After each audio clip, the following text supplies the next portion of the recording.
It's the top of the hour by my clock, so welcome everyone to Mountain West ATC Echo. We are going to get going. I don't know how we got so lucky as to have David Spock for 2 weeks in a row, but David, one of our most masterful teachers, is back to talk about OI prophylaxis. Just one heads up, there are going to be some participation questions through Zoom, so get ready for those. And please take it away, David. Great, thanks, Brian. And some of the questions are meant to be not right or wrong answers, but to see what you would do. So if you are feeling uncertain about it, just go ahead and choose something and pick your best option. Today's talk, I'm going to focus on new recommendations for opportunistic infection prophylaxis. And surprisingly, there are a few new things in this area. These come up occasionally when we discuss patient scenarios, but let me focus on these four areas. First, I'm going to give a brief background of sort of where we are with opportunistic infections now compared to 15 years ago, discuss briefly what's new about initiating primary OI prophylaxis. Then I'll focus on when you can stop primary opportunistic infection prophylaxis, and this is one of the most common questions I get in the clinic. And then last, I'm briefly going to just summarize and list out what the major opportunistic infections after someone has been on antiretroviral therapy and completed their initial management of that opportunistic infection, when you can actually stop secondary or chronic maintenance prophylaxis. So the first point is that opportunistic infections are not nearly as big a clinical problem as they were back in the early 1990s and certainly in the late 1980s, when you can really see the overall age-defining opportunistic infections. The rate of these have dropped off dramatically, and since 2007, they've gone down even further.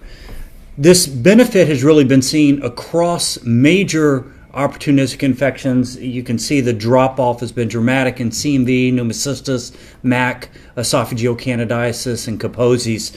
So this has been across the board a uniform benefit, and clearly this explains it's not just due to prophylaxis for opportunistic infections. This has really been a result of antiretroviral therapy. Conceptually, before we had good antiretroviral therapy, when we thought about opportunistic infections, it was really a sort of one-way street, that we were thinking that as someone's immune system declined and they reached a certain zone, we really just had to know as they declined with their CD4 count, where along this zone we need to initiate prophylaxis, for example, like with Pneumocystis at 200 and Toxo 100 and MAC at 50. And this was essentially conceptually very straightforward, and the concept years ago was once we put someone on therapy, they always remained on therapy. Since we've had very good antiretroviral therapy and the ability to suppress people below 50 and constantly maintain them below 50, we've now been dealing with the phenomenon of people who have profound immunosuppression, but yet they're now starting to regain some of their immune function. And this has complicated our decision-making with opportunistic infection prophylaxis. And really what we think about probably more now than initiating prophylaxis is when we can actually take people off prophylaxis. This becomes even more complicated if someone actually develops an opportunistic infection prior to starting on antiretroviral therapy, and then you get immune reconstitution. Conceptually, then when can you stop, and when's the opportune time to be able to really drop off these extra medications that may no longer be needed? So the one area with initial primary prophylaxis that's been controversial in the last year or 18 months, and we've discussed this issue, is the issue of when do you initiate MAC primary prophylaxis and when do you take a pass on it and not initiate therapy. So let me just present a case here. So this is a 29-year-old woman who injects drugs, and she's admitted to the hospital with a MRSA skin abscess and is treated initially with vancomycin, and she's in the hospital. An HIV test was done. She's newly found to be positive with HIV, and initial laboratories are sent off that show a significant immune suppression with the CD4 count of 26 and a viral load of 76,200. Drug resistance test is pending. She gets started on antiretroviral therapy with TAF, FTC, dolutegravir, gets started on Pneumocystis prophylaxis, trimsulfa. Initially, it's given twice a day for treatment of this MRSA skin infection with a plan to drop it down to once a day for prophylaxis. She's now afebrile. Her blood cultures for AFB were sent off 4 days ago, and they're now negative. But it's only 4 days in. So again, with a CD4 count of 26, new diagnosis of HIV, just starting on antiretroviral therapy, the question is, would you start MAC prophylaxis? Would you choose yes, no, no, but you would if the AFB blood cultures return negative after 14 days. Okay, so pretty split. We have more people than not offering to go ahead and initiate MAC prophylaxis. So let me run through why we have a mixed response. And there are two sets of major guidelines, and I'd like to be able to go through this and point out where we are with each one of these and why we are with this controversy. So the standard DHHS opportunistic infection guidelines that all of you are very familiar with were most recently reviewed on June the 14th in 2017. The recommendations stand that they recommend initiating MAC prophylaxis if the CD4 count is less than 50. But they do say before initiating prophylaxis, disseminated MAC should be ruled out by doing clinical assessment, which may include obtaining a blood culture for MAC. So, if your patient has any signs or symptoms of MAC, obtain blood cultures. The IAS USA guidelines that were published about a year before the last review of the OI guidelines, so in July 2016, recommended that MAC prophylaxis is not necessary if the person is on effective antiretroviral therapy and it started immediately at the time you're considering initiating MAC prophylaxis. So if you follow the US guidelines, the standard HHH guidelines, then you would be initiating prophylaxis with either azithromycin once weekly, clarithromycin twice a day, which is generally not used because of the frequent dosing, or which I think is the ideal dosing, is azithromycin 600 milligrams twice weekly.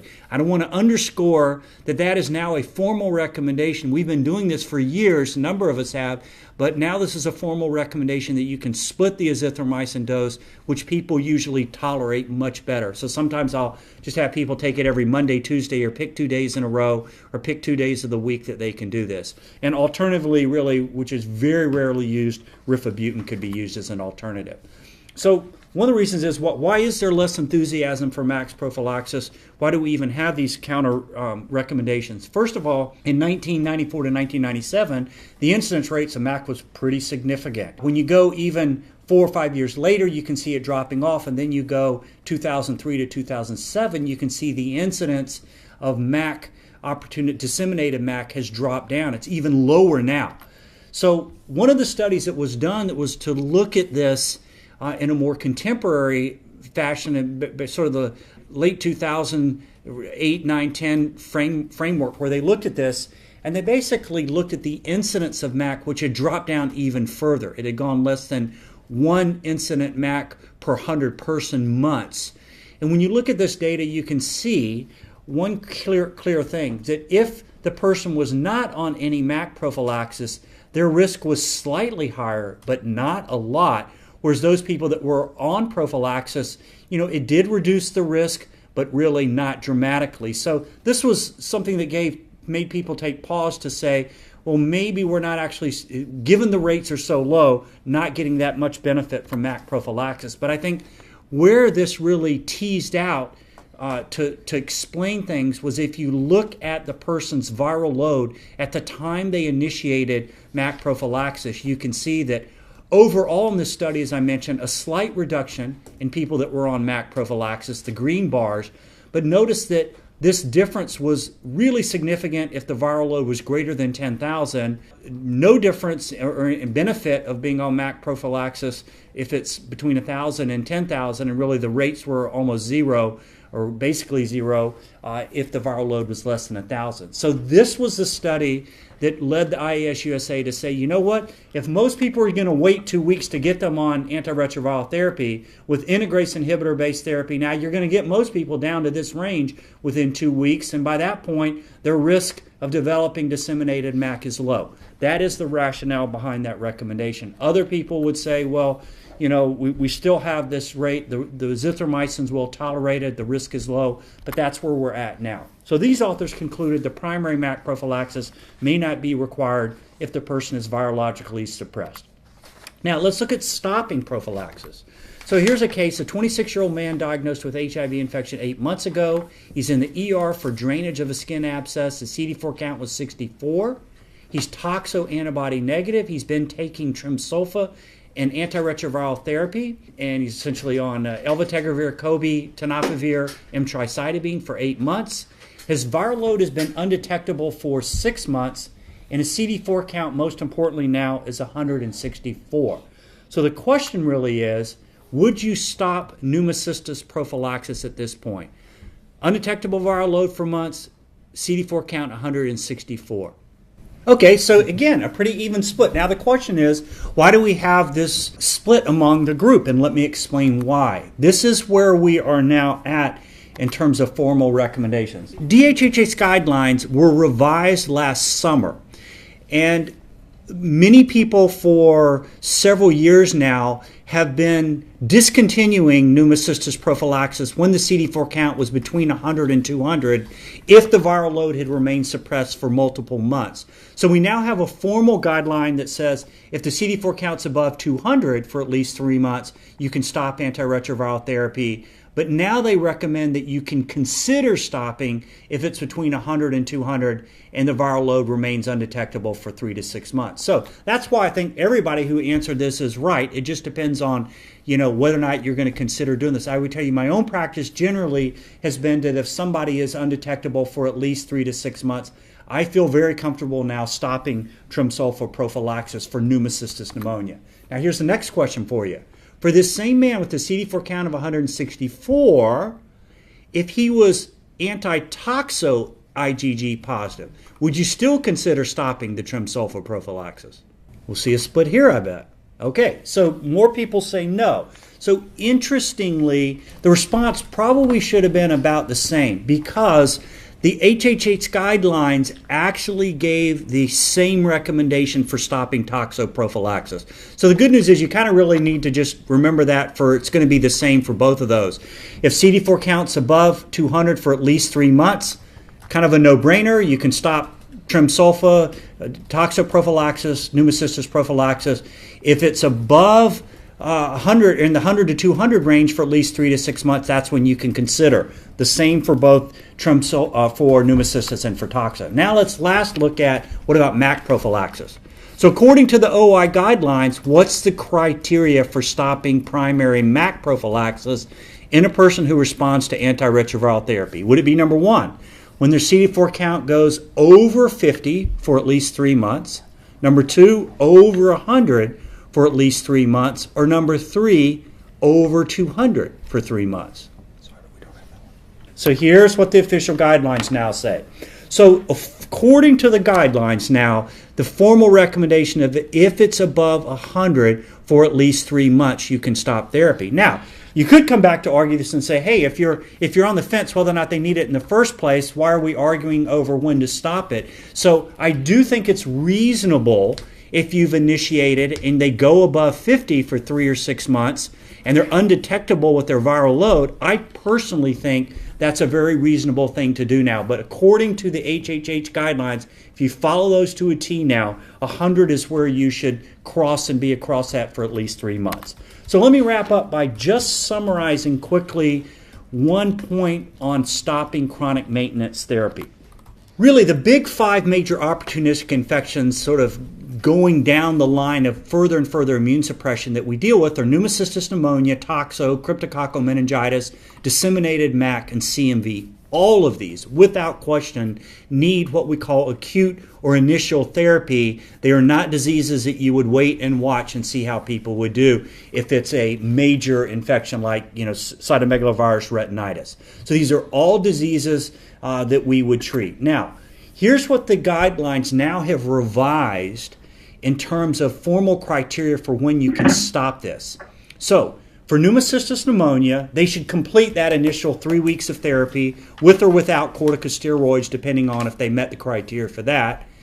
Now, if you put them on therapy and they're remaining on, 1 trimsulfa a day for months and months, if they get above 200 for 3 months, or they're in that threshold range of 100 to 200 with an undetectable viral load for 3 to 6 months, you can stop therapy. So essentially, this is really the same as what you have for stopping primary prophylaxis with pneumocystis. So you really just need to, if you're going to follow the consider, get above 100 for at least 3 to 6 months and you could stop therapy. Now, what about with toxo? You should complete that initial 6-week treatment. Typically, pyrimethamine sulfadiazine, if you can get pyrimethamine. If you can't get pyrimethamine, then the recommendation is use high-dose trimsulfa initially. This one is different, though, so I want to contrast.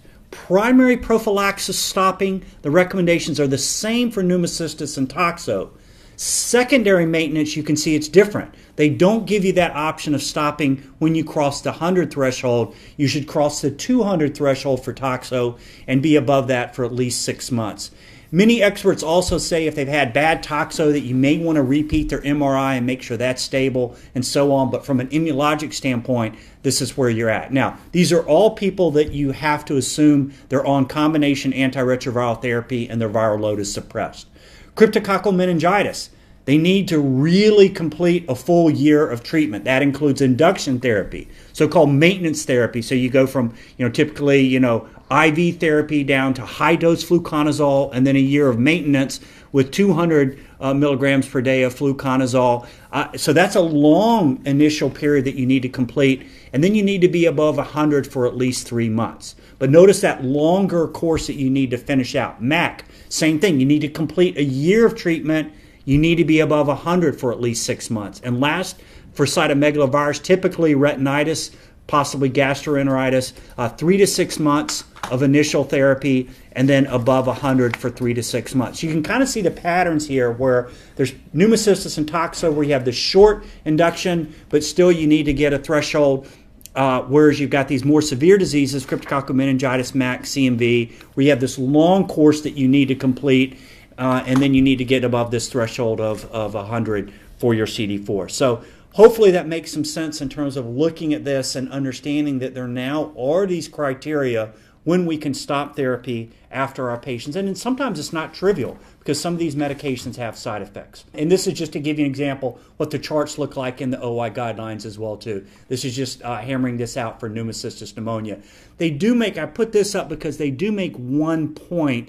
If a person develops pneumocystis pneumonia at a high CD4 count, we don't see that very much, but let's say their CD4 count was 300 and they were not on antiretroviral therapy, you could consider, again, the CD4 count 100 to 200 threshold and viral load for at least 6 months. But some people would also be very concerned about these individuals and might keep them on therapy longer till their CD4 count really rose up to very high levels. So that's where we are with managing discontinuing opportunistic infection prophylaxis. And I also wanted to bring up that point about initiating MAC prophylaxis because I know that's come up. So let me take some questions now if we have them.